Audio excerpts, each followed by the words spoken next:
ආයුබෝවන් ආදරණීය දුවේ පුතේ අද දවසේ අප ඔබත් එක්ක සාකච්ඡා කරන්නට බලාපොරොත්තු වෙන්නේ 13 ශ්‍රේණියේ සිංහල විෂයට අදාළ පුරාතන ගද්‍ය කොටස සම්බන්ධයෙන්. ඔබ දන්නවා පුරාතන ගද්‍ය කොටස ඔබගේ විෂය නිර්දේශය තුල ඉතාමත්ම වැදගත් කොටසක්. ඉතාම වැදගත්ම ඔබට විභාගයේ පැත්තෙන් බලන විට ලකුණු රාශියක් ලබා ගැනීමට හැකි ඒකකයක් හැටියට තමයි අපි පුරාතන ගද්‍ය ඒකකය දකින්නේ.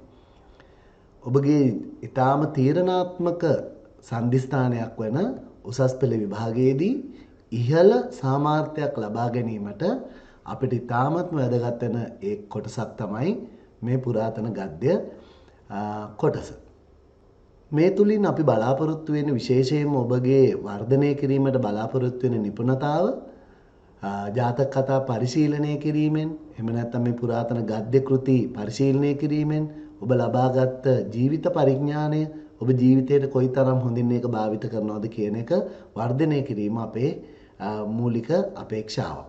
ඒ වගේම ඔබගේ රසවින්දනය වැඩි දියුණු කර ගැනීමට මේ පුරාතන ගද්‍යයෙන් ලැබෙන පිටුබලය ඔබ හඳුනා ගැනීම අපි මෙහිදී අපේක්ෂා කරනවා. විශේෂයෙන්ම මෙම ඒකකයට අදාළව තිබෙන නිපුණතා මට්ටම තමයි නිර්දිෂ්ට කෘතිවල තිබෙන අන්තර්ගතය හඳුනා ගැනීම, භාෂා ලක්ෂණ මැනවින් හඳුනා ගැනීම, ඒ වගේම රචනා රීති ආදී දේ පිළිබඳව මැනවින් හඳුනා ගැනීම අපි මෙහිදී බලාපොරොත්තු වෙනවා.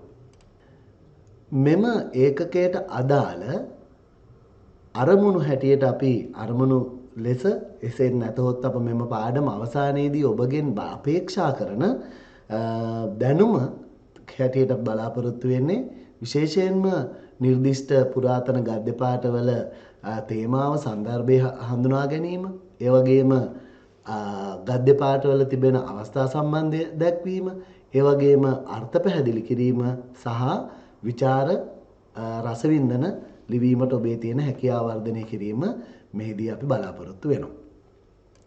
ආදරණීය දුවේ පුතේ අද දවසේ අපි මේ පුරාතන ගද්‍ය ඒකකයෙන් අදාළව තිබෙන 13 ශ්‍රේණියේ පළවෙනිම පාඩම තමයි අපේ අවධානය යොමු කරන්නේ.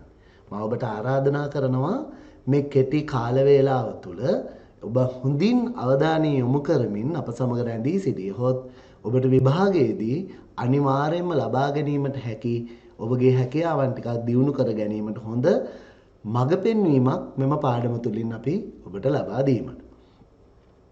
අපි අද විමසා බලන්නේ 363 වන ජාතක කතාව වන සිංහල විෂයට අදාළව තිබෙන මේ සිංහල ජාතක කතා පොතෙහි තියෙන 363 වන ජාතක කතාව චුල්ල දනුදර ජාතකය පිළිබඳවයි අපි අද අවධානය යොමු කරන්නේ. ඔබ මෙම ඒකකයට සූදානම් වීමේදී එහෙම නැත්නම් ඔබ මේ පාඩමට අවතීර්ණ වීමේදීම ඔබගේ පෙර සූදානමක් තියෙන්නට ඕනේ. ආදරණීය දුවේ පුතේ පළවෙනිම කාරණාව තමයි ඔබ ඊටා හොඳින් මනවින් මෙම ජාතක කතාව කියවා අවබෝධ කර ගැනීම ඊටාම වැදගත් වෙනවා. උසස් පෙළ විෂය මාලාව හදාරන අපේ දරුදැරියන් තුල මෑත භාගයේදී අපි දක්නට තිබෙන ලොකුම දුර්වලතාවල් වලින් එකක් තමයි ඔවුන් මනවින් තමාගේ නිර්දිෂ්ට ග්‍රන්ථ කියවීමෙන් ඈත් වෙලා සිටීම. ඔබට ඔබගේ විභාගයේදී ඉතා ඉහළ ලකුණක් ලබා ගැනීමට බලාපොරොත්තුවක් තිබෙනවා නම් මා ඔබට ඉතාමත්ම අවධාරණය කර කියා සිටින්නේ ඔබ කියවන ඔබට අදාළ සාහිත්‍ය කෘතිය මනවින් කියවා අවබෝධ කර ගැනීම ඉතා වැදගත් වෙනවා. ඊළඟට විශේෂයෙන්ම පුරාතන ගද්‍ය ඒකකයේ යටතේ ඔබට ලැබෙන ප්‍රශ්නයකට පිළිතුරු ලිවීමේදී දුරවබෝධ වචනවල අර්ථ පැහැදිලි කරන්නේ කොහොමද කියන එක සොයා බැලීමට ඔබ වෙනම ක්‍රමවේදයක් භාවිත කරනවා නම් ඊටාම හොඳයි. තමයි ගැටපද විවරණ භාවිත කිරීම, කෙටි විවරණයකට ලකුණු ලබා ගැනීමට කෙටි විවරණයක් ලියන ආකාරය පිළිබඳව විශේෂයෙන් ඔබ සැලකිලිමත් වෙනවා නම් ඊටාම වැදගත් වෙනවා. ඒ වගේම මේට අදාළ ලියවිලා තියෙන විවිධ ලිපි, ලේඛන, පුවත්පත් වාර්තා වැනි දේ කියවා ඔබේ දැනුම වර්ධනය කර ගැනීමත් ඉතාම වැදගත්. ඒ වගේම කතාවේ තේමාව පිළිබඳව ඔබ තුල ඉතාම සියුම්ම ඉතා මනමින් අවබෝධ කර ගැනීමට ඔබ සතුව තිබිය යුතු ගුණාංගය. එහෙනම් ආදරණීය දුවේ පුතේ විශේෂයෙන්ම මම ඔබට සිහිපත් කරනවා ඔබ කිසියම් සාහිත්‍ය නිර්මාණයකට අදාළ කොටසකට සූදානම් වන විට ඔබ ඒ කෘතිය මනවින් කිහිප විටක් කියවලා එහි තිබෙන අපේ සාමාන්‍ය භාවිතයේදී කියනවා අලගිය තැන් මුලගිය තැන් මනවින් හඳුනාගෙන තිබුණොත් ඔබට එම ඒකකයෙන් ඉතා ඉහළ සාර්ථකත්වයක් ළඟා කර ගැනීමට හැකියාව තිබෙනවා. පාඩමට අවතීර්ණ වීමට කලින්ම මා ඔබට අද අපිට තිබෙන චුල්ලදන්දර ජාතකය බලන්න ඔබගේ පුරාතන ගද්‍ය සංග්‍රහයේ ජාතක කතා කියන කොටසට අදාළව මේ වන විටත් ඔබ 12 ශ්‍රේණියේදී චන්දකින්නර ජාතකය කියවා හමාර කරලා තිබෙනවා. ඒ වගේම අපි මෙතන මේ එකකෙන් අද චුල්ලදන්දර ජාතකයට තමයි මේ සූදානම් වන්නේ. මේ ඒකකයෙන් අපට අපස උසස් පෙළ විභාගයේදී ලබා ගැනීමට පුළුවන් ලකුණු. ඇතැම් විටක අපි මේ ලකුණු ගැන කතා කරද්දීම ඔබ හිතයි ඇයි මේ ලකුණු ගැන කතා කරන්නේ? අපි දන්නවා උසස් පෙළ විභාගයේදී ලකුණු කියන සාධකය ඊටාම තීරණාත්මකයි. එසේනම් ඒ ලකුණු ලබා ගැනීමට තියෙන පැති විශේෂයෙන්ම පහසුවෙන් ලකුණු ලබා ගැනීමට තියෙන පැති පිළිබඳ ඔබගේ අවධානය යොමු කරලා තියෙනවා නම් ඒ තාමත්ම වැදගත් වෙනවා. පුරාතන ගද්‍ය සංග්‍රහය තනි ග්‍රන්ථයෙන් පමණක් ලකුණු 58ක් ලබා ගැනීමට හැකියාව තියෙනවා කියන එක ඔබ දන්නවද? එක පොතක කතා 8ක් පමණක් කියවලා ලකුණු 58ක් 100න් ලකුණු 58ක් ලබා ගැනීමට අපිට හැකියාව තියෙනවා. අපි අද බලමු මේ චුල්ලදනුදර ජාතකය. අප කියවන මේ ජාතකය ඇතුලේ විතරක් අපිට ලකුණු කීයක් ලබා ගැනීමට පුළුවන්ද කියලා. අර්ථාවබෝධයේ ප්‍රශ්නයෙන් පමණක් ප්‍රශ්න පත්‍රයේ තිබෙන අපිට මුලින්ම හමු වෙන අර්ථාවබෝධයේ ප්‍රශ්නයෙන් පමණක් අපිට ලකුණු 4ක් ලබා ගන්න පුළුවන්. ඒ වගේම අවස්ථා සම්බන්ධය දැක්වීම මගින් අපිට ලකුණු 3ක් ලබා ගන්නට පුළුවන්. ඒ වගේම රසවින්දනය හා ਵਿਚාර ප්‍රශ්නයකට උත්තර ලිවීමෙන් අපිට ලකුණු 15ක් ලබා ගන්නට පුළුවන්. දැන් බලන්න මේ එක ජාතක කතාවක් අපි අද කියවන්නේ. මේ එක ජාතක කතාවක් කියවීම මගින් පමණක් විභාගයේදී අපට ලකුණු 22ක් එක රාශී කර ගැනීමට හැකියාව තිබෙනවා. මෙන්න මේකයි මෙහි තිබෙන විශේෂත්වය. ඒ නිසාවෙන් අද මෙම පාඩම අවසන් වන විට අපිත් එක්ක ඔබ අපි තාම ආදරයෙන් ආරාධනා කරනවා ඔබ අපිත් එක්ක මේ පාඩමේ රැඳී සිටින්න.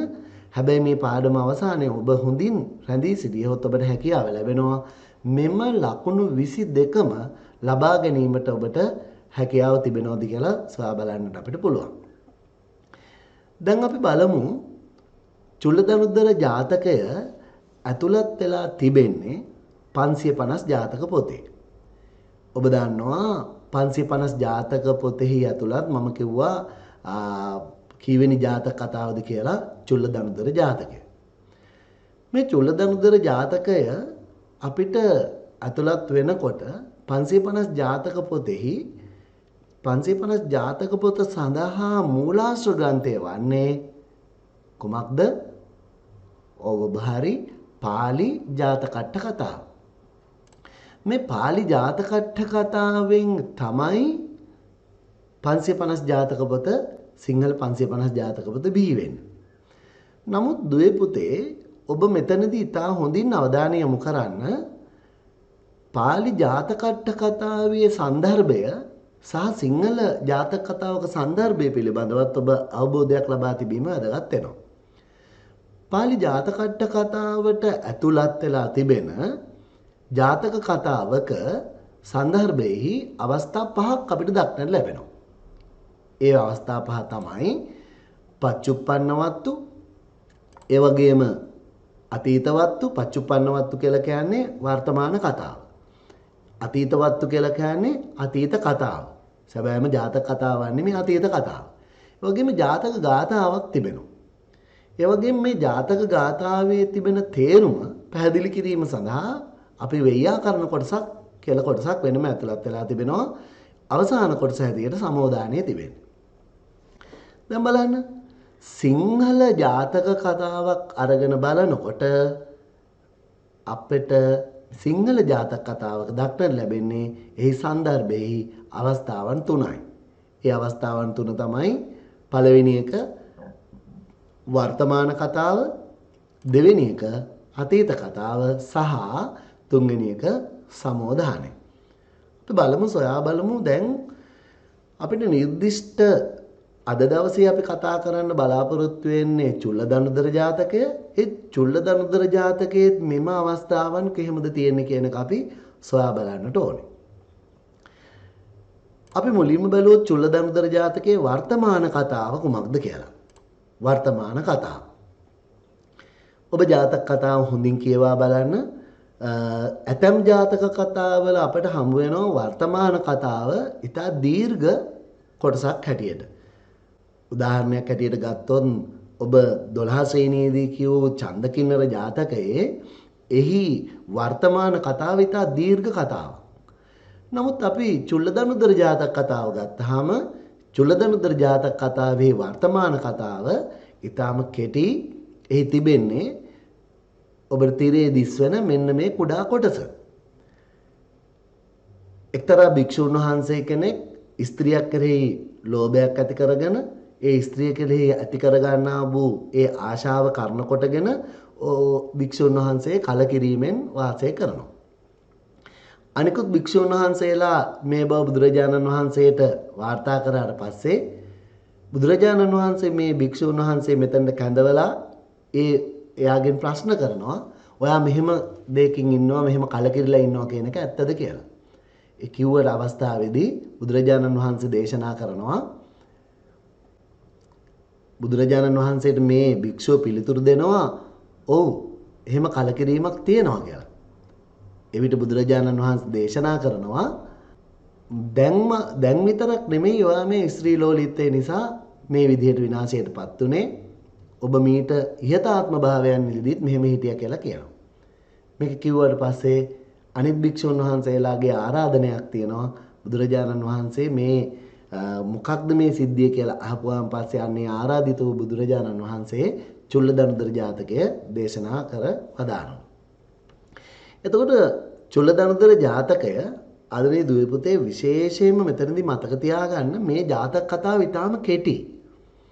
චුල්ලදනුදර ජාතක කතාව ගත්තොත් මේ ජාතක කතාව ඉතාම කෙටි ජාතක කතාවක්. නමුත් ඒ කෙටි ජාතක කතාව ඇතුලේ ඉතාම වටිනා සිදුවීම් රාශියක් මේ සන්දර්භය ඇතුලේ තියෙනවා වගේම ඒ තුලින් අපිට ඒ නිසාවෙන්ම මේක සරලව ඉතා හොඳින් අවබෝධ කර ගැනීමට අවස්ථාව අපිට වැඩි. මේ අපි කියුවේ වර්තමාන කතාව. දැන් අපි බලනවා චුල්ලදනුදර ජාතකයේ හා බැඳී තිබෙන අතීත කතාව. මම ඔබට මෙතනදී එක්තරා කරුණක් සිහිපත් කරන්නම්.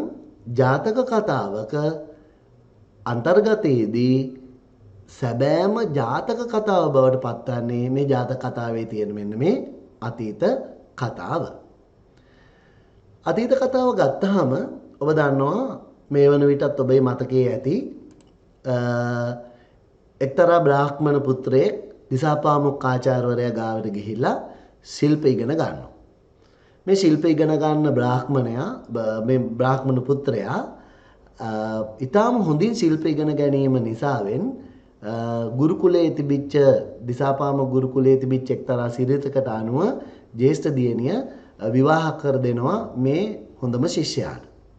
මේ විවාහ කරගන්න මේ තරුණියත් සමග චුල්ලදනුද්දරයන් විශේෂයෙන්ම ඔහුට චුල්ලදනුද්දර කියන උපාධි නාමය පිරිනමනවා. ඒ පිරිනමන මේ චුල්ලදනුද්දරයන් තමන්ගේ මේ ප්‍රියාම්බිකාව සමග තමන්ගේ ගම රට බලා ගමන් කිරීම තරා වනමද්දකින් ගමන් කිරීමක් සිද්ධ වෙනවා. මේ යන අතරතුරේදී ඔබ දකිනවා චුල්ලදනුදර ජාතකයේදී අපි දකිනවා එක්තරා ත්‍රිමද ගලිත හස්තිරාජයේ හදිසියෙම දිව එනවා කුමරා සහ කුමරිය දිසාවට. ඒ වෙලාවේදී දුනු හීතල 500ක් සහිතව යන්නේ මේ කුමාරයා පංචායුධ සන්නද්ධව. ඔහු එක ඊතලයක් අරගෙන ඒ එක ඊතල පහරෙන් අර ත්‍රිමද ගලිත හස්තිරාජයව බිම හෙලනවා. ඊළඟට වුන් ගමන් කරගෙන යනවා. අපි තා කෙටියෙන් මේ කතාව කියවලා අවසන් කරගනිමු. ඊළඟට ඔහු ගමන් කරනකොට තවත් එක්තරා වනාන්තරයක සොරු 500ක් මස් පුළුසා කමින් සිටිනවා. එවිට චුල්ලදනුදුර කුමාරයා තමා එදා විවාහපත් වෙලා හිටපු මේ තමන්ගේ ප්‍රියාම්බිකාව එහෙම නැත්නම් තමාගේ බිරිඳ අර සොරු 500 ගාවට පිටත් කර හරිනවා. ඔවුන් බුදින ඒ පිලිස්සු මස් අරගෙන එන හැටියට ඉල්ලා සිටලා. දැන් මේ කුමාරිකාව එතන ගමන් කරනවා, ගිහිල්ලා මස් ඉල්ලනවා. හැබැයි ඔවුන්ට ලබා දෙන්නේ පිලිස්සු මස් නෙමේ අමු මස්. ඇය මේ ටික අරගෙන ඇවිල්ලා චුල්ලදනුදුර කුමාරයාට කියනවා. එතකොට කුමාරයා කිපීමට ලක් වෙනවා. ඇයි? සොරු නමු මස් එවීම නිසා කිපීමටපත් වෙනවා. ඇයි අපිට පිලිස්සු මස් දුන්නේ නැත්තේ කියලා. එහෙම කියන කුමාරයා දෙවෙනි වරටත් මොකද කරන්නේ? මේ කුමාරිකාව පිටත් කර හරිනවා. සොරුන් ඉන්න තැනට පිලිස්සු මස් අරගෙන එන්න. මෙන්න මෙතනදී සොරු කෝපයටපත් වෙනවා. ඒ කෝපයටපත් වෙන සොරු මොකද කරන්නේ? නායක සොරා හැර සොරුන් ඔක්කොම කට්ටිය මෙයත් එක්ක සටනට එනවා. හැබැයි මෙහිදී චුල්ලදනුදුර කුමාරයා දුනු ශිල්පෙහි වැඩි දක්ෂතාවක් තිබෙන කුමාරයෙක්. ඔහු ඒ නිසාවෙන්ම එන සොරුන්ට විද මරන්නට පෙළඹෙනවා. හුදු 499 දෙනෙක් මරන්නට ඔහුට හැකියාව ලැබෙනවා. නමුත් ඔබ දන්නවා දැන් කුමාරයා ගාව ඉතුරු වෙලා තිබුණේ ඊතල 499යි. ඇයි අනිත් එකට මොකද උනේ? ඒක අර ත්‍රිමදකල්ත හස්තිරාජයාට විද්දානේ. ඒ නිසා ඔහුගේ 499ක් ඊතල අවසානයේටපත් වෙනවා.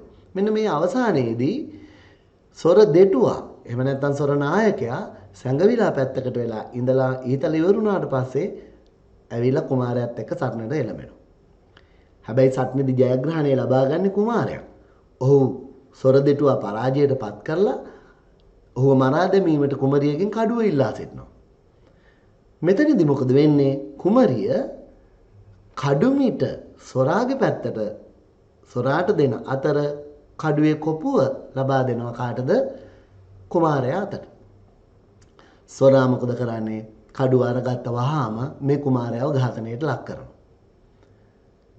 ඉන් අනතුරුව කුමාරිකාව හදිසියෙම ශනිකව ඔහුට ඇයට හමු වෙච්ච මේ හොරා එක්ක යන්නට පිටත් වෙනවා.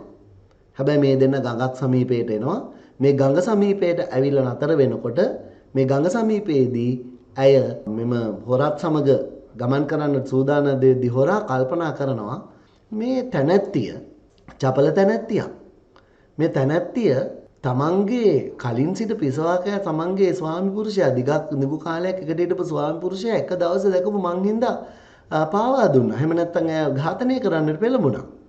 එහෙමනම් මේ තැනැත්තිය මාත් එක්ක ගියත් කවදා හරි දවසක මටත් වෙන්නේ ඒ ටිකම නෙවෙයිද කියන එක මොහු කල්පනා කරනවා. කල්පනා කරලා මෙයා මොකද කරන්නේ? කුමාරිකාවට කියනවා තොපගේ ඉන කඩින් මේ සියලුම පැලඳි ආභරණ ආදී දේවල් ගලවලා දෙන්න. මේ ටික මම ගඟෙන් එතර තබලා නැවත වාරයක් ඇවිත් ඔබ එකගෙන යන්නම් කියලා. හැබැයි වන්නේ වෙන දෙයක්. මොහු ගඟෙන් එතර වෙනවා. ගඟෙන් එතර ගිහින් මොකද කරන්නේ? එතන නතර වෙන්නේ නැතුව ඔහු පිටත් වෙලා යනවා. කුමාරිකාව කෑ ගහලා අහද්දි කියනවා අර උත්තරේම ලබා දෙනවා. මට ඔයාගේ කලින් ස්වාමි පුරුෂයාට ඔබ කරපු දේම තමයි මටත් ඒ ඉරණමයි අත් වෙන්නේ.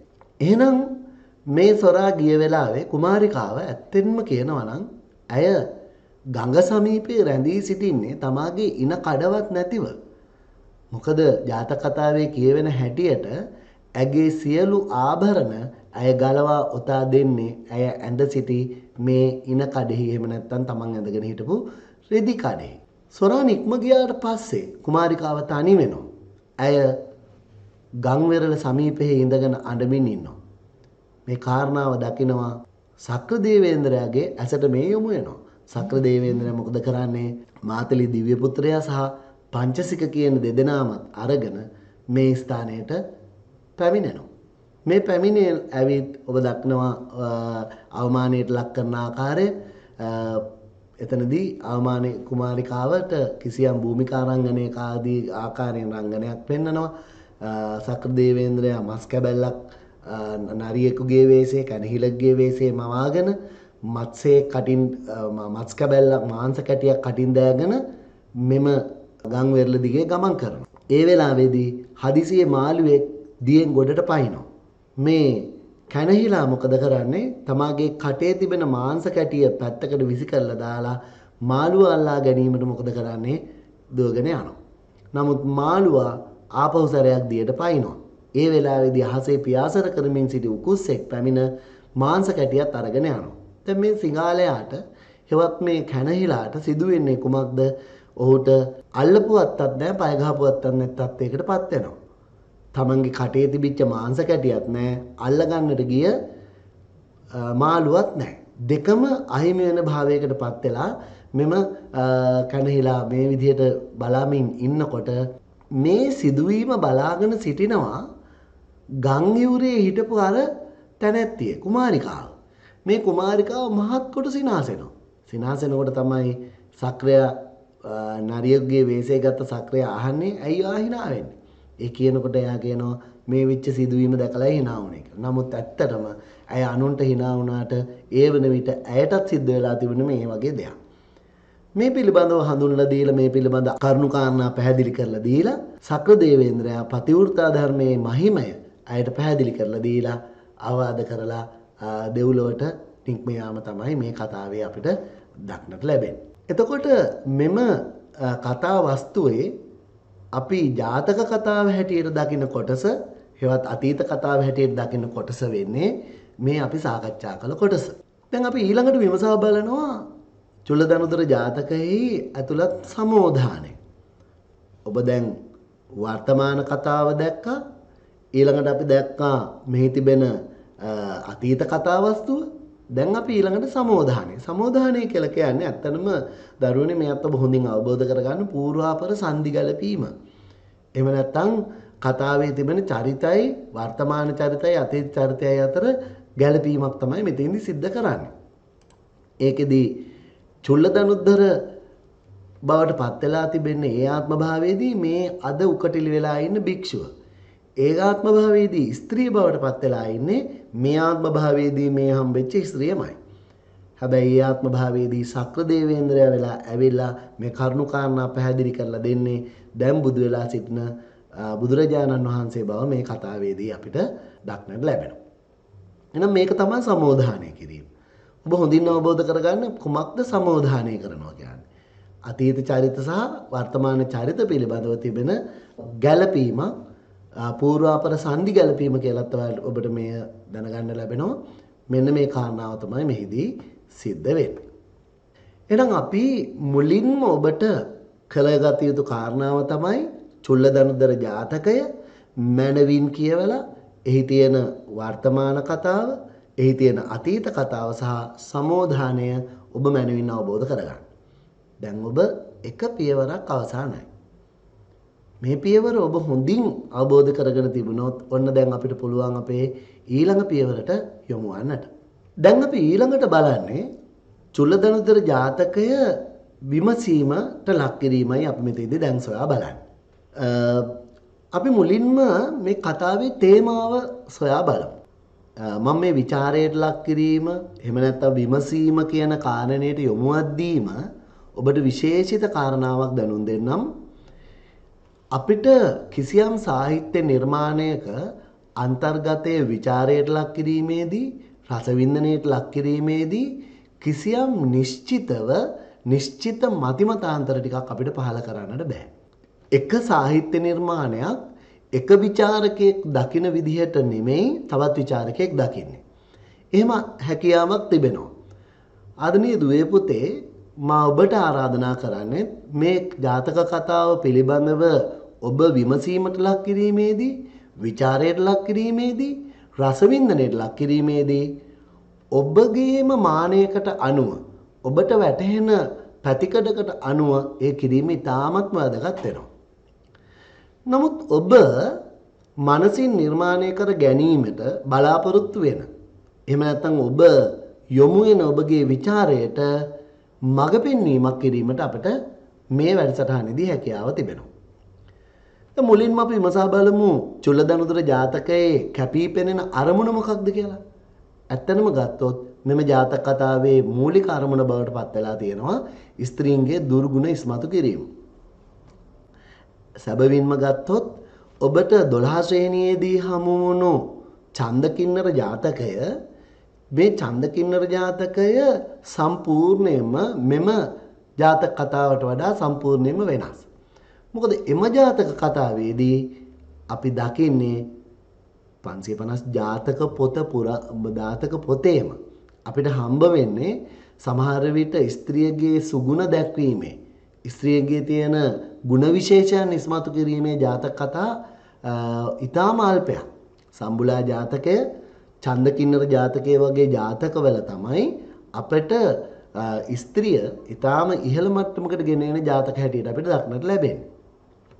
අනිකුත් ජාතක කතා ගත්තොත් 90%ක ජාතක කතාවල වැඩිපුරම අපිට හිතනවා තත්කාලීන ಭಾರತೀಯ සමාජය තුල තිබිච්ච කරුණු කාරණාත් මේකට ಭಾರತೀಯ වනිතාවගේ තත්ත්වය වගේ කාරණාවන් මේකට බලපානවා කියලා බොහෝ විට ස්ත්‍රියගේ තියෙන චපලකම්, ස්ත්‍රියගේ තියෙන දුර්ගුණයන් ඉස්මතු කර දැක්වීමට බොහෝ ජාතක කතාකරු උත්සුක වෙලා තිබෙනවා. චුල්ලදනුත්තර ජාතකය ඇතුලේ අපිට කැපී පෙනෙනම එක්තරා කාරණාවක් බවට පැහැදිලි වෙනවා. කුමක්ද? මෙම ස්ත්‍රීන්ගේ තිබෙන දුර්ගුණ හුවා දැක්වීම කියන කාරණාව. දැන් අපි බලමු ඒ ස්ත්‍රීන්ගේ තියෙන දුර්ගුණ හුවා දැක්වීමේ කාරණාව අවස්ථා කීයක් මගින් පැහැදිලි වෙනවද කියලා. විශේෂයෙන්ම මේකේ තියෙන මූලික කාරණාවක් අපි සාරාංශකට ගත්තොත් කුමරිය සොරාට කඩුව දෙන අවස්ථාව. මේ අවස්ථාව එක අවස්ථාවක්. ඒ වගේම සොරා විසින් අතහැර දමනු ලැබෙන අවස්ථාව. අපිට කාන්තාවගේ තියෙන මේ චපලත්වය එහෙම නැත්නම් ඇගේ තියෙන දුර්ගුණ පෙන්වා දක්වීමට අපිට පේනවා. ඒ වගේම සක්‍ර දෙවියන් වෙතින් ලැජ්ජාවට පත් වෙන අවස්ථාවත් ස්ත්‍රීන්ගේ තියෙන දුර්ගුණ ඉස්මතු කිරීම සහ ඇව ලැජ්ජාවට පාත්‍ර කිරීම කියන කාරණාව මෙමගින් සිද්ධ වෙලා තිබෙනවා. අපි හොයා බලමු පළවෙනිම කාරණාව හැටියට ගත්තොත් කුමරිය සොරාට කඩුව දෙන අවස්ථාව. ඔබ මේ අවස්ථාව විග්‍රහ කරගන්නේ කොහොමද? අපි බලන්න ජාතක කතාවට යමු වුණාම ජාතක කතාවේ අපිට හමු වෙනවා සොරදිටුවා හා චුල්ලදනුද්දරයන් හා උනුන් කා. ඔබ මේ පාඨය මෙවැනි පාඨ මතක තියා ගැනීම ඉතාම වැදගත් වෙනවා. යට කොටගෙන ඔබාගෙන චුල්ලදනුද්දරය මොකද කියන්නේ? සොඳුර කඩුව දීලවයි අත දික්කට ලන්නා සොරාට කඩුමිටදී චුල්ලදනුද්දරයන්ට කොපුව දීලුවා.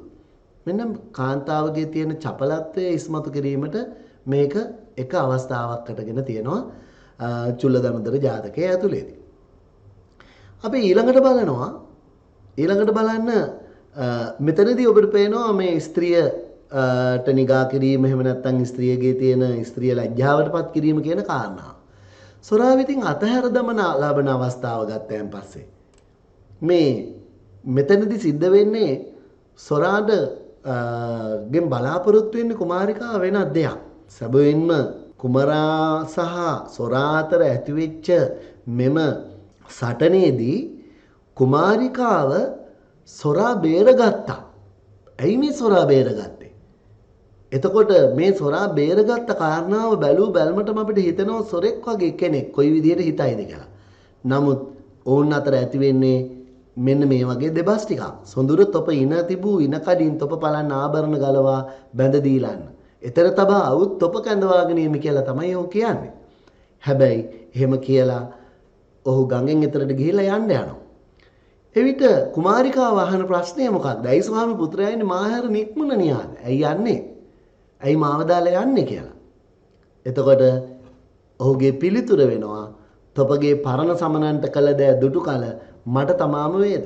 ඔයා කලින් එක්කෙනාට කරේ මේ දේ නම් මට වෙන්නේ මෙන්න මේකමයි කියලා ඔහු කියලා තමයි නික්මෙන්නේ. එහෙනම් අපිට මේ අවස්ථා දෙකෙන් අපිට පැහැදිලි වෙනවා මේ ස්ත්‍රිය ලැජ්ජාවට පත් කරනවා. ඊළඟ මේ කතාවේ තුන්වෙනි අවස්ථාව මේ හොඳින් මේ අවස්ථා තුන වෙන් කරගන්න. එකක් කුමරිය සොරාට කඩුව දෙන අවස්ථාව, එකක් සොරා විසින් අතහැර දමනු ලබන අවස්ථාව, ඊළඟ අවස්ථාව හැටියට අපි ගන්න ශක්‍ර දෙවියන් වෙතින් ලැජ්ජාවට පත් වෙන අවස්ථාව. මේ අවස්ථාව පිළිබඳව වෙනම විමසා බලන්න. දැන් මෙතන සිදුවෙන්නේ මේ ශක්‍ර දේවේන්ද්‍රයා පැමිණිලා මෙතන එක්තරා රංගපෑමක් සිද්ධ කරනවා. මේ රංගපෑමේදී අපි මුලිනුත් සඳහන් කළ විදිහට කුමරිය මේ සිදුවීම් ටික බලාගෙන ඉන්නවා. ඇත්තටම මේ බලාගෙන සිටින්නේ අපි ජාතක කතාවට අනුව ගත්තොත් ඇගේ ඉන කඩවත් නොමැතිව තමන්ගේ ස්වාමි පුරුෂයාත් ඒ වගේම තමන් බේරගත්ත සොරාත් කියන දෙන්නම නැති වෙලා ඉන්න මේ තරුණිය මේ තැනැත්තිය මොකද කරන්නේ? hina වෙනවා වෙනත් කෙනෙකුට. එහිදී සක්‍රදේවේන්ද්‍රයා කියන්නේ කුමක්ද? තොප මට සිනාසෙන්නට කාරණා කිම්ද? අයියෝ මට hina වෙන්නේ. තොපගේ පළමු පිසවාකය සමනුනුත් නැතිව අලුත් සමනුනුත් නැතිව උභයභ්‍රෂ්ටව ඔබ මේ ජාතක කතාව කියවාගෙන යාමේදී මේ උභයභ්‍රෂ්ටභාවය කියන එක පිළිබඳව විශේෂ අවධානයක් යොමු කරන්න හේතුව අපිට තාම වැදගත් වෙනවා උභයභ්‍රෂ්ට කියලා කියන්නේ දෙපැත්තම නැතිවීම. ඔන්න අපිට එහෙනම් මෙතනදී කුමාරිකාවට මේ දෙපැත්තම නැති වුණා කියන එක ඉතා හොඳින් පැහැදිලි වෙනවා. මේ ජාතක කතාව පිළිබඳ විමසීමකට ලක් කිරීමේදී ඔබට ඉතා හොඳින්ම පේනවා මේ කැපිපෙනෙන මූලික අරමුණ විස්තර වෙන අවස්ථාවන් කිහිපයක් අපි හඳුනා ගත්තේ. දැන් අපි මේ විමසීමේ තවත් කොටසකට යමු. කතා විකාශනයේ යම් කෘතිම බවක් හා විශ්වසනීය බවක් පෙනෙන ගතියක් අපිට මේක බැලූ බැලමටම පේනවා. 550 ජාතක පොතෙහි ඇති බොහෝ කතාවස්තු තුල කතාවස්තු විමසා බලනකොට පේන්නට තිබෙන එක අඩුපාඩුවක් තමයි බොහෝ විචාරකයන් මේ ගැන කතා කරනවා අద్භූත සිදුවීම් අභව්‍ය සිදුවීම් වලින් ගහන වෙලා තියෙනවා.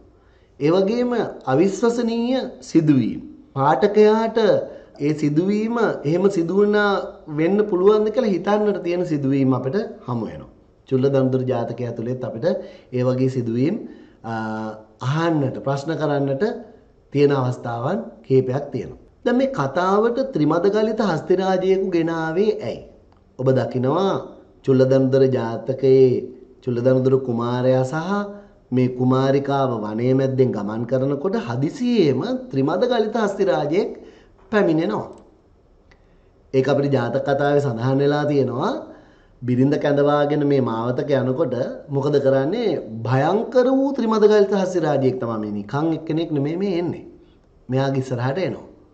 හැබැයි දනුද්දරයෝ පංචායුධ සන්නද්ධව ඊදඬු 500කුත් අරගෙන යන්නාහු හස්තියා දිවගෙන එන්නා ඊදණ්ඩක් ඇදපියා අරගෙන විද වාත කුම්බයෙන් විද පළවා ඇතා එතනම එලා නික්මුණු කලට මේ විදිහට තිබෙන. එහෙනම් මෙයා මේ ඇතා ගෙන ආවේ කුමටද? සමහර වෙලාවට විචාරකයන්ගේ අදහසක් එනවා මේ කුමාරයා සතුව තිබෙන ඊතල 500න් එකක් අඩු කිරීම සඳහාද මේ ඇතා මෙතනට ගෙන ආවේ කියලා. මොකද එතකොට ඉතුරු වෙන්නේ ඊතල 499යි. ඊළඟට බලන්න අලුත විවාහපත් වෙච්ච සිව්මැලි බිරිඳක් කිසියම් පුද්ගලයෙකුට දෙවරක්ම හොරු 500ක් ගාවට යවන්නට පුළුවන්ද කියන සිදුවීම යම් විටක අපගේ සාකච්ඡාවට භාජනය වෙන තැනකදී මෙවැනි දෙයක් සිදුවිය හැකිද කියලා අපේ දරුවොත් ප්‍රශ්නයට නගනවා. අපි මේ හොඳින් විමසා බලමු. එහෙනම් මේ තුලත් අපිට කිසියම් අවිශ්වසනීය බවක් පේනවා. තමන් අලුත විවාහපත් වෙච්ච බිරිඳක් එකවර දන්නා නොහඳුනන වනාන්තරයක සොරු කණ්ඩායමක් ගාවට පිටත් කර හැකිද? යාම විශ්වාස කර හැකිද කියන එක. ඒ වගේම අපේ දරුවෝ අපි දකිනවා ඒක කතාවේ ඇතුළත් වෙලා තියෙනවා. අනික් වනාන්තරයක සොරුන් 500ක් ධර්මස් පුලුසා කනවා. එතකොට චුල්ලදනුදුරේ එතනට පැමිණ තමන්ගේ බිරිඳට කියන්න ආහු මොකද කියන්නේ? ගිහිල්ලා අරගෙන එන්න කියලා. එකපාරක් දෙමේ දෙපාරක්ම පිටත් කරහරිනවා. මේ බව මේ උද්ෘතයෙන් අපිට පැහැදිලි වෙනවා. ඒ වගේම සොරු 499ක් චුල්ලදනුද්දරයන් විසින් විද ඝාතනයට ලක් කරනවා. 499ක් දැවන්ත සංඛ්‍යාවක්. මෙවැනි විමතියක් අපිට හටගන්න අවස්ථාවල් තිබෙනවා.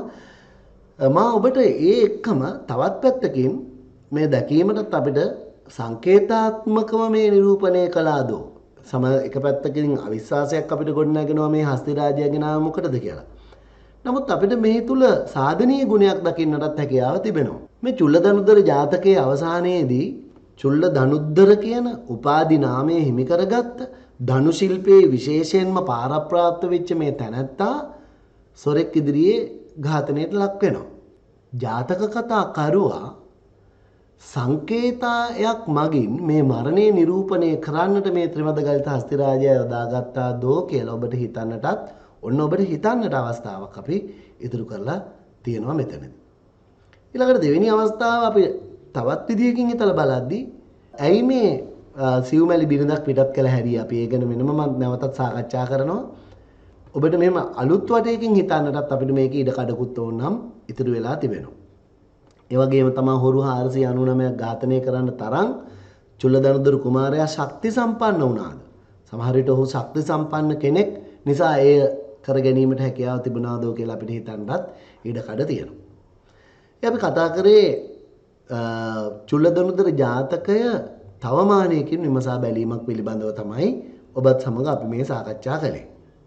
ඊළඟට මේ ජාතක කතාව මගින් රචකයා විවාහ දිවිය වෙත හෙළන දෘෂ්ටිය අපි මෙහිදී විමසා බැලිය යුත්තක්.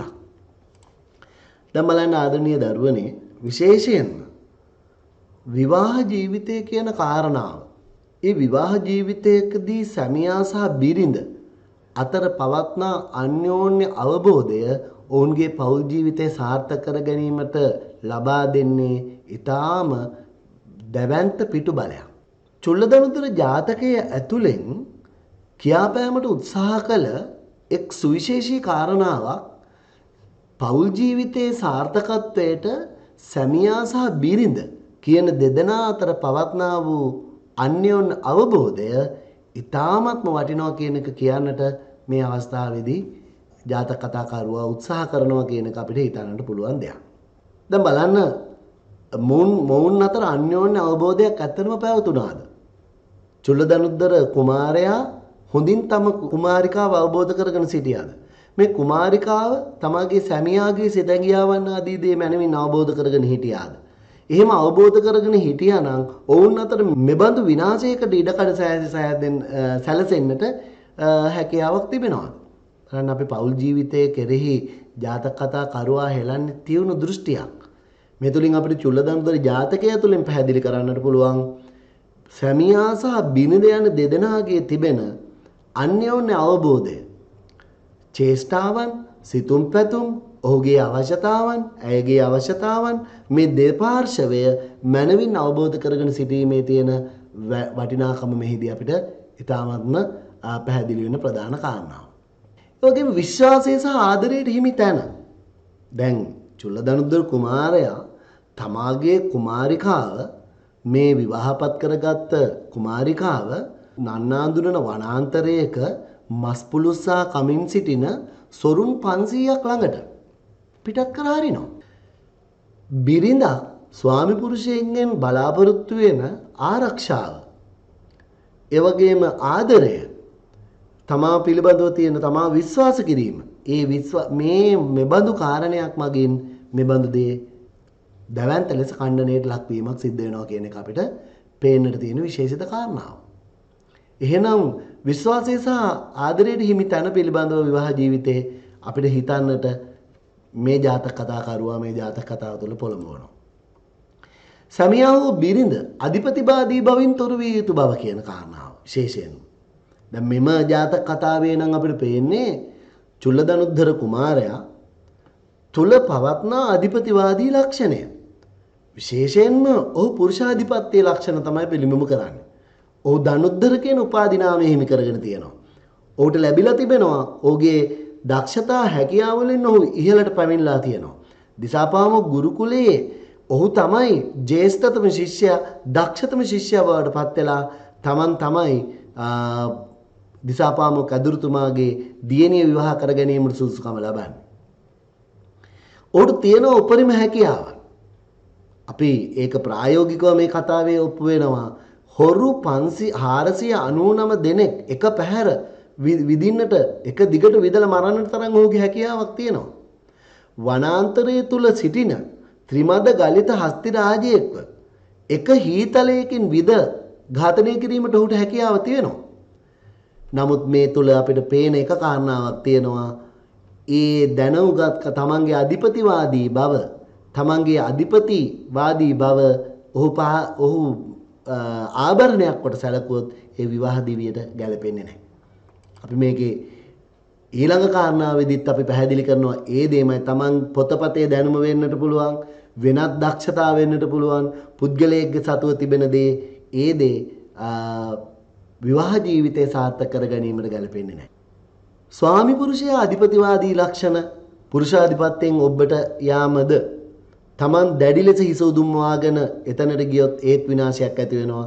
භාර්යාව දැඩි ලෙස හිස උදුම්වාගෙන තමන්ගේ තිබෙන හැකියාවන් දක්ෂතා කුසලතා පිළිබඳව කල්පනා කරත් ඒත් විනාශයකට මඟ පාදනවා. එහෙනම් පෞල් ජීවිතයේදී අපි මේක වර්තමාන සමාජයට ගත්තොත් වර්තමාන සමාජ ක්‍රමයේ හැටියට අපි හිතලා බැලුවොත් පාසලක විදුහල්පතිවරයෙක් ඉන්නට පුළුවන්. ඒ විදුහල්පතිවරයා වෙන්නට පුළුවන්. ප්‍රාදේශීය ලේකම්වරයෙක් හෝ ලේකම්වරියක් වෙන්නට පුළුවන්. තවත්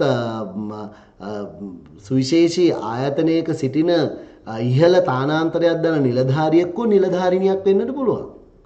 නමුත් ඔහු ගෙදරට පැමිණි විට ඔහු නිවස තුල විය යුත්තේ සරල ස්වාමි පුරුෂයෙක් වෙන්නට ඕනේ. ඔහු තවදුරටත් නිවස තුල විදුහල්පතිවරයෙක් වෙන්නට බෑ. ඔහු තවදුරටත් අමාත්‍යාංශ ලේකම්වරයෙක් ඉහළ තානාන්තරයක් රජයේ එහෙම කෙනෙක් වෙන්නට බෑ. නිවසේදී ඔවුන් අතර තියෙන බැඳියාව ප්‍රාදේශීය ලේකම්ද ඒ දෙයට වඩා ඔවුන් සාමාන්‍ය සැමියෙක් සහ බිරිඳක් විය යුතුයි තමයි අන්‍යෝන්‍ය අවබෝධය කියන්නේ. චුල්ලදනුතර ජාතක කතාව ඇතුලේ පෞල් ජීවිතයේ කෙරෙහි හෙළන තියුණු දෘෂ්ටිය පෞල් ජීවිතයේ සුරක්ෂිතතාව විශේෂයෙන් ජාතක කතාකරුවාගේ මූලික පරමාර්ථයක් වෙනවා සාධු සම්මත ජන සමාජයක් බිහි කිරීමට අවශ්‍ය සදුපදේශයන් ලබා දීම.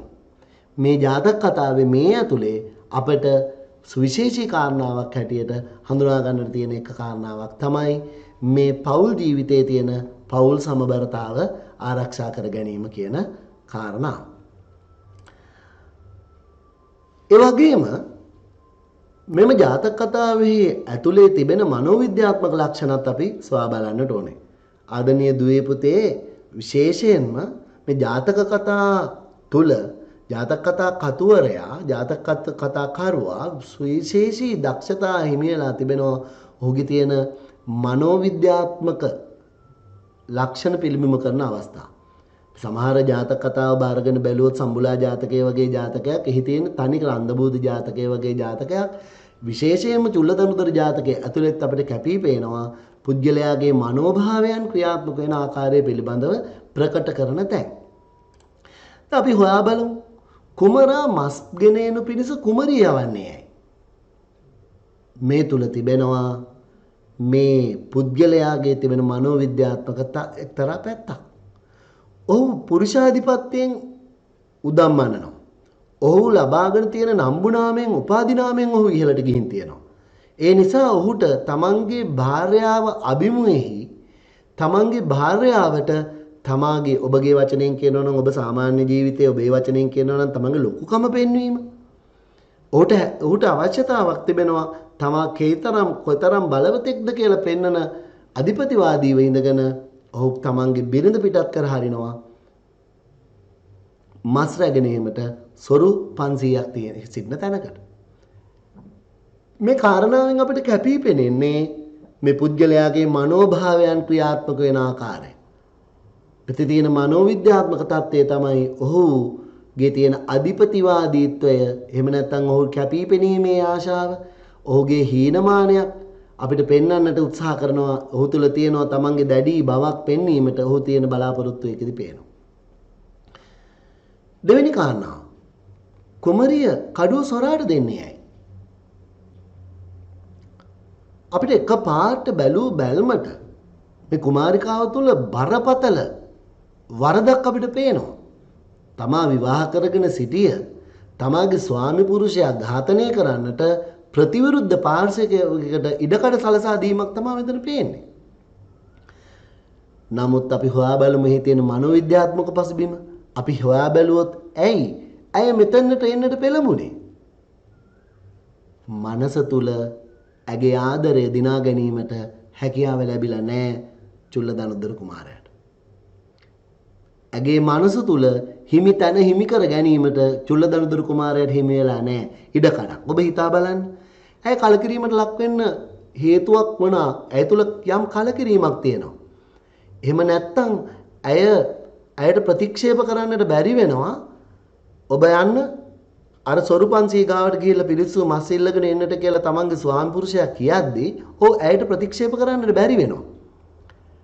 නමුත් ඇය තුල සියුම් වෛරයක් ඒ තුල ගොඩ නැගෙනවා. පළවෙනි වතාවේ පමණක් නෙවෙයි දෙවෙනි වතාවේදීත් ඇය පිටත් කරහරිනවා.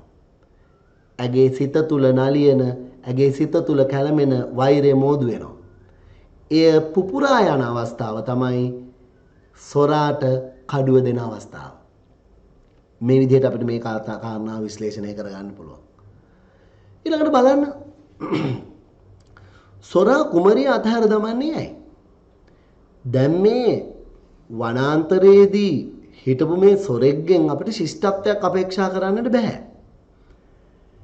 විශිෂ්ට ගුණාංග උත්තරීතර මානසික ගුණාංග අපේක්ෂා කරන්නට බෑ මේ සොරෙක්ගෙන්.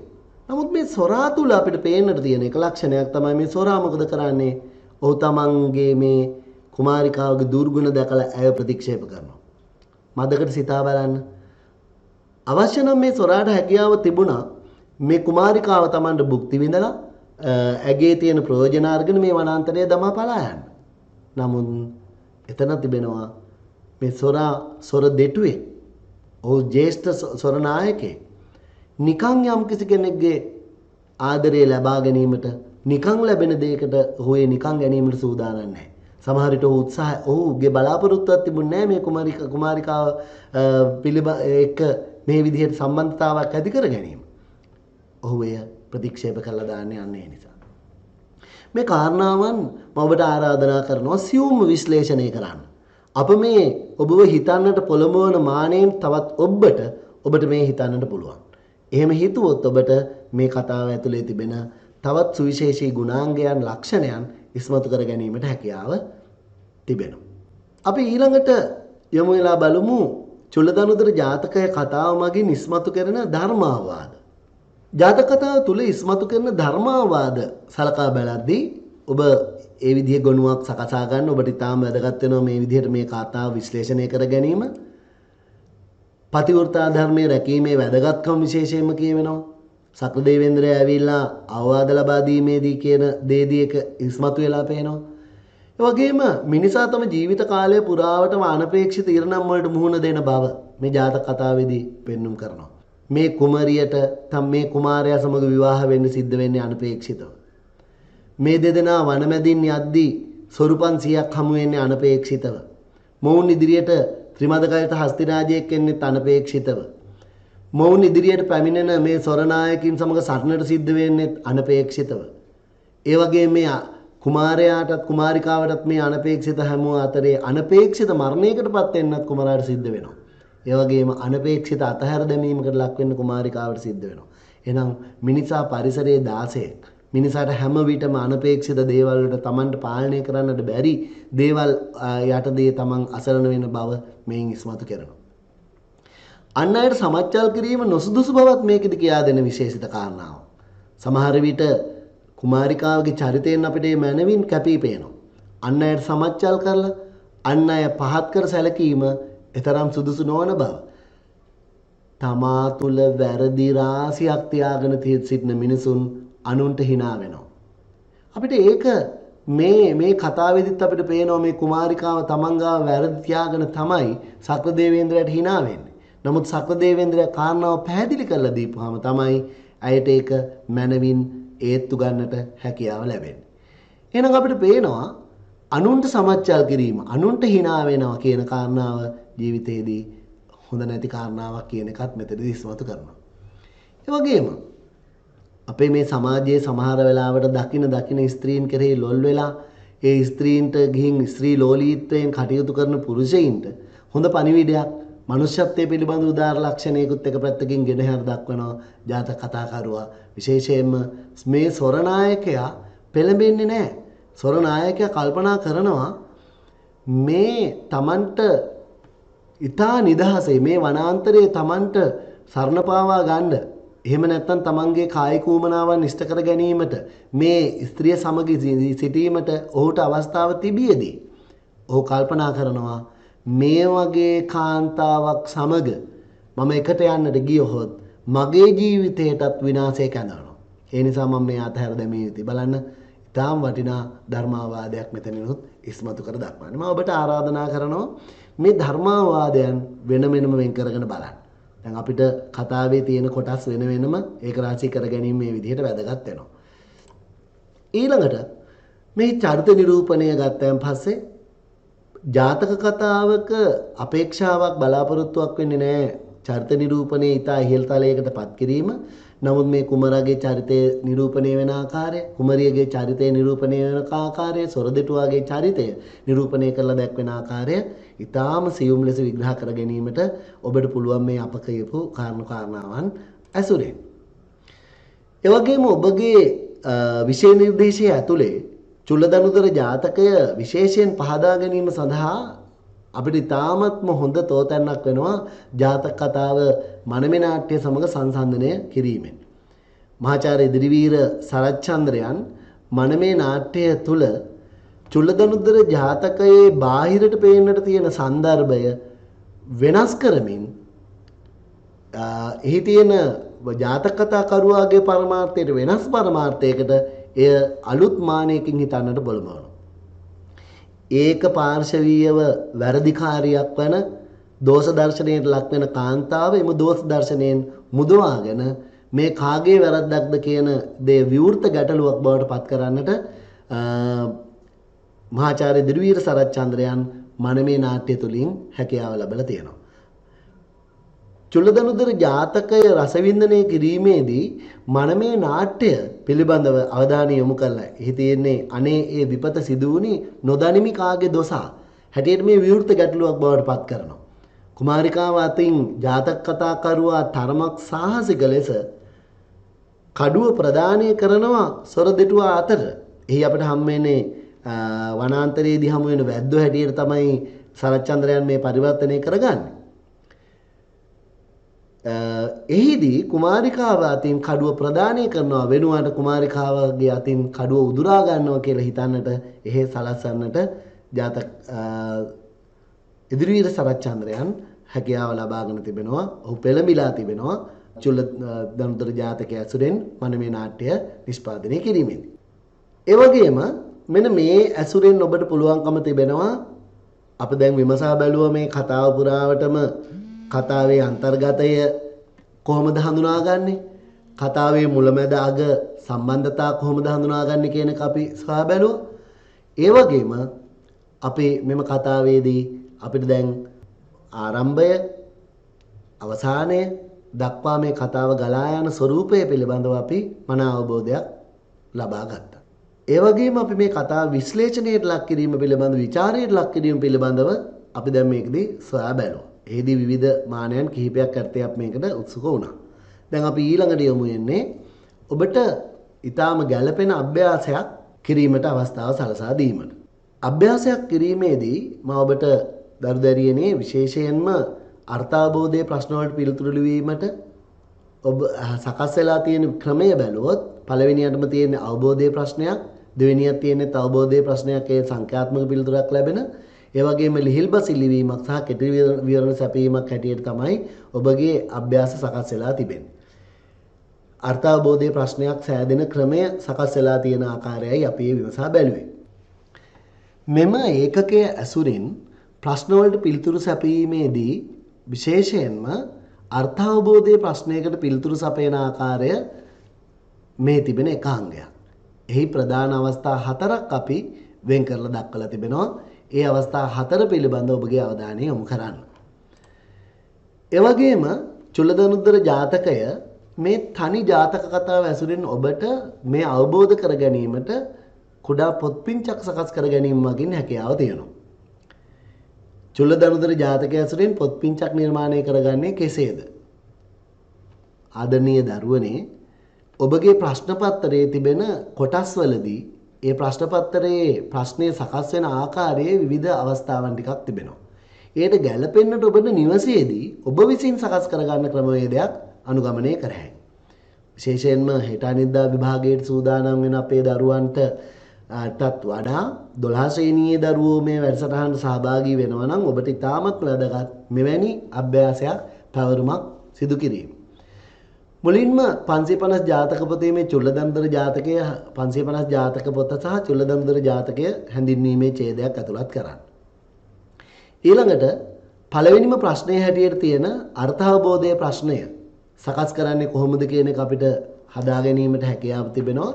ඔබටම පුළුවන් ඡේද කිහිපයක් සොයාගෙන ඒ කතාව ඇතුලේ තියෙන ඡේද කිහිපයක විශේෂ ලක්ෂණ ප්‍රශ්න 4ක් හදාගෙන ඒ ප්‍රශ්න 4ට පිළිතුරු සැපීමට අපිට අවස්ථාවක් අරගන්නට පුළුවන්. ඒ වගේම අවස්ථා සම්බන්ධයෙන් ලකුණු 3ක් ලබා ගැනීම සඳහා අවස්ථා සම්බන්ධයෙන් තෝරාගත් පාඩ 10ක කා විසින් කාහට කොතනකදී කුමක් අනුබය ප්‍රකාශ කරන ලද්දක්ද කියන අග විස්තර කරන්නට පුළුවන්. ඒ වගේම චරිත නිරූපණය හා භාෂා භාවිතය පිළිබඳව ඔබට කුමරාගේ චරිතය, කුමරියගේ චරිතය, වැදිරජගේ චරිතය හැටියට ඒ කොටස් ටික වෙනම කර ගන්නට, ඒ වගේම තවත් ආකාරයකින් ගත්තාම මෙහි තියෙන විශ්ලේෂණාත්මක විමර්ශනාත්මක කොටස් පිළිබඳ අවධානය යොමු කිරීමට ඔබට හැකියාව තිබෙනවා. ඒ වගේම ඊටාම වැදගත් වෙනවා ගැටපද විවරණයක් ඔබට සකස් කර ගන්න පුළුවන් නම් තනියම මෙහි තිබෙන වැඩි ලකුණු ප්‍රමාණයක් ලබා ගැනීමට ඔබ තනියෙන් ගෙදරදී ඔබ කරන දේ ඉතාමත්ම ප්‍රයෝජනවත්. ඔබට කෙටි විවරණ වෙනමම සකස් කර ගැනීමට පොත් ආදී දේ පරිශීලනය කරලා හැකියාව තිබෙනවා නම් ඒ ඉතාමත්ම වැදගත් වෙනවා. එවිට මේ එක පාඩමක් ඇසුරෙන් චුල්ලදනුදර ජාතකයේ හෝ වේවා මේක පාඩමක් ඇසුරෙන් ලකුණු වැඩි ප්‍රමාණයක් ඔබට ලබා ගැනීමට මේන් අවස්ථාව හිමි වෙනවා. ඒ නිසා අපි තාමත්ම ආදරයෙන් මතක් කර සිටිනවා ඔබ සියලු දෙනාට අද මේ වැඩසටහන සහභාගී වෙච්ච නරඹු ඔබ සියලු දෙනාට බෙහෙවින් ස්තුතිවන්ත වෙනවා වගේම මේ පාඩම ඇසුරින් අපි කියා දීපු මේ කොටස් ඇසුරින් ඔබගේ ලකුණු ඉතා ඉහළ මට්ටමකට අරගෙන ඒමට වැඩ කටයුතු කරන්න. ඒ වගේම කතාව මනවින් අවබෝධ කරගෙන ඒ ඔබගේ ජීවිතයට වටිනා ආදර්ශ ටිකක් එක්කහු කර ගැනීමට කටයුතු කරන හැටියට අපි මේ මොහොතේදී ඔබට මතක් කර සිටිනවා. ආයිබෝවන්.